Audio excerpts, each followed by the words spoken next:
Alright, hello. This video is just helping you to install both Biogen and any content pack for the Biogen add-on. Now it will really help if you've had experience with installing add-ons before, but if not, I will try and explain things. So first of all, you need a version of Blender installed on your computer. It doesn't matter if this has been installed using an actual installer or whether you've just downloaded Blender from a zip file. Just make sure that Blender is working fine on your computer. For me, I have Blender 3.5 installed at the moment. It's always very important to make sure that you're using a recent version of Blender, or at least one which is compatible with the add-on you're trying to install. Now my Blender will look different to your Blender, most likely, because I have customized mine, but that doesn't really matter when it comes to installing add-ons. So I'm going to close Blender now. So the first thing I'm going to do is download Biogen. There are several places to get Biogen. It is a freely available add-on on GitHub and Gumroad, but it's $1 on Blender Market. It doesn't matter where you get it from, you will end up with a zip file. So on GitHub, I'm going to press on code and then download zip, and then I will save the zip file. The zip file will be called something different if you download it from Gumroad or Blender Market. It doesn't really matter, it's exactly the same thing. If I open this zip file, I'm using 7-zip to open zip files, but you don't need 7-zip. You will see that there's a folder inside of it, and then this folder contains all of these script files for the add-on. Now let's talk about where add-ons are stored. So if I open up a new file explorer here, when you install an add-on in Blender, it's installed to your C drive if you're on Windows, users, then your username, and then you want to find the app data folder. Note that if your app data folder is not here, or if it's invisible, then go to View, Show, and then Hidden Items, and then app data should appear. If you go into your app data, then Roaming, then Blender Foundation, Blender, find the version you're working with. So for me it's 3.5. There should be a scripts folder. If there is no scripts folder, then just create it yourself. Then add-ons. Again, if there's no add-ons folder, you can create it yourself, but Blender will automatically do this if you install an add-on inside of Blender, which I will show you. But I just want to highlight this before we install the add-on because it's important to know where the add-ons will end up.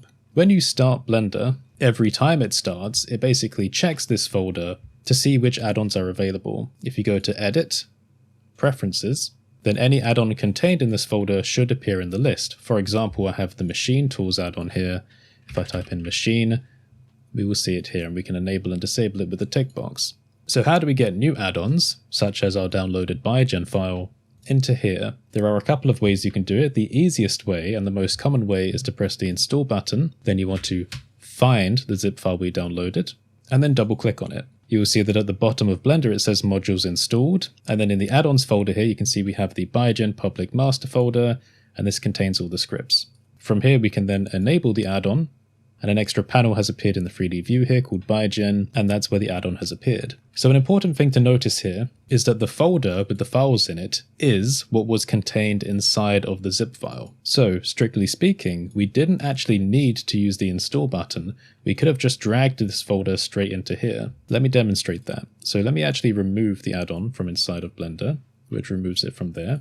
And by the way, it's also important to make sure that you restart Blender as well in between removing and reinstalling an add-on. So now that I've got Blender closed, I'm actually going to do it the manual way and drag the folder in. This is basically exactly the same as using the install button inside of Blender, because all that does is it takes the folder out of this zip file and puts it in the right place, the add-ons folder. So if I start Blender up again now, go to Edit, Preferences, and then look for Biogen, we will find it there, ready to be enabled.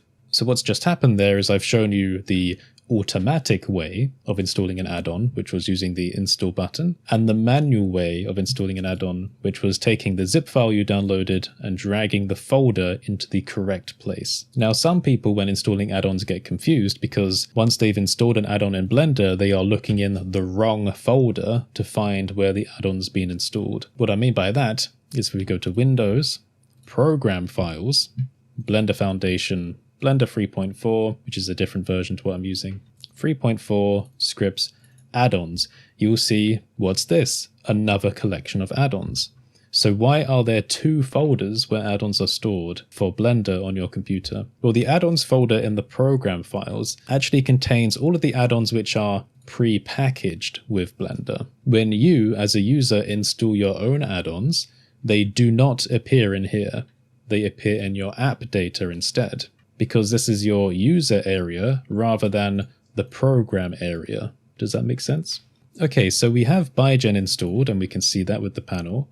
Now we're going to install the content pack, the Generators Lab. This is where things get a bit confusing because the Generators Lab is not an add-on. You do not install it in the same way that we just did for ByGen. Let me download the zip file and save it in here. So I have downloaded the Generators Lab zip file. Even though both of these are zip files, they are not the same. ByGen is an add-on, so we installed it like an add-on, but the Generators Lab is not an add-on, so we do not install it like an add-on. This confuses people because a lot of the time people go to Preferences, Install, and they try to choose the Generators Lab, but this will not work because that is not how you install the Generators Lab. The Generators Lab adds extra content for ByGen, so what we do is we install it into the ByGen add-on rather than installing it into Blender. The way we do this is by opening up the ByGen add-on. Remember, we're inside of our users, app data, roaming, Blender Foundation, Blender 3.5, scripts, add-ons, ByGen, and then we find the content packs folder. Inside of here, there'll be a folder called Official, which is all of the content which comes with ByGen, and we can see this represented here in the add-on. We have the Official dropdown. So how do we move the Generators Lab into this content pack folder? We double click on it, and we find that inside of the zip file, there is another folder called the Generators Lab. Inside of here contains all of the content for the content pack. Now note that I am using the 7-zip program to open and look around zip files. Windows is capable of extracting zip files without this program. If you right click on a zip file and choose Extract All, you can actually just extract the content here into the same folder. And then if I click on that, it will give you the folder which you can drag into the content pack. So let me just clarify that again. If you're on Windows, you can right click on a zip file, Extract All. It will then create a folder, but you want to be careful and make sure that you're not dragging this folder into the content packs. You want to double click on that, make sure you're selecting the top level folder for all the files, and move this one into ByGen. So you just want to make sure, if we take a look at the official pack, that you have a folder with the name of the content pack, and then the content inside of it. And the same needs to apply with the Generators Lab. We have the folder with the name of the content pack, Generators Lab, and then inside of it we have the content. Now, if I go over to Blender and press this refresh button, we will find the Generators Lab content is now available inside of the add-on alongside the official content. So again, let's just take a look at the structure of the add-on. Inside of our users, username, app data, roaming, Blender Foundation, Blender, Blender version, scripts, add-ons folder, we have ByGen, which we installed first. And then inside of ByGen, we have a content packs folder. And then this is where we manually moved the files from the Generators Lab into the content packs folder. Remember, and I can't stress this enough, you do not install the Generators Lab zip file from the Blender preferences. This will not install it into ByGen. Provided you have moved the files correctly, you should see the Generators Lab or any other content pack that you've downloaded and tried to install appear inside of the list. Hopefully you've managed to follow this properly and gotten the content installed. If you encounter any other difficulties, then I do have a blog post which I should link down below in the description, which references some of the common problems people have with installing add-ons.